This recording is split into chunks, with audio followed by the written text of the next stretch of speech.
What is up everyone? Welcome back to our channel. This tutorial will guide you through the process of downloading a video from Telegram to save it locally on your device. Whether it's a funny clip or an informative tutorial, this step-by-step guide will ensure you can keep your favorite videos handy. Locate the Telegram app on your device and open it. Ensure you are logged into your account. Navigate to the chat or channel where the video is shared. Scroll through the messages to locate the video you wish to download. Tap on the video to open it. Once the video is playing, look for the download icon, usually a downward arrow at the bottom of the video player. Tap the download icon to start downloading the video to your device. After the download is complete, go to the Downloads folder on your device.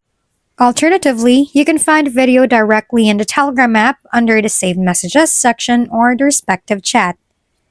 Downloading videos from Telegram is a straightforward process that allows you to save and enjoy your favorite clips anytime.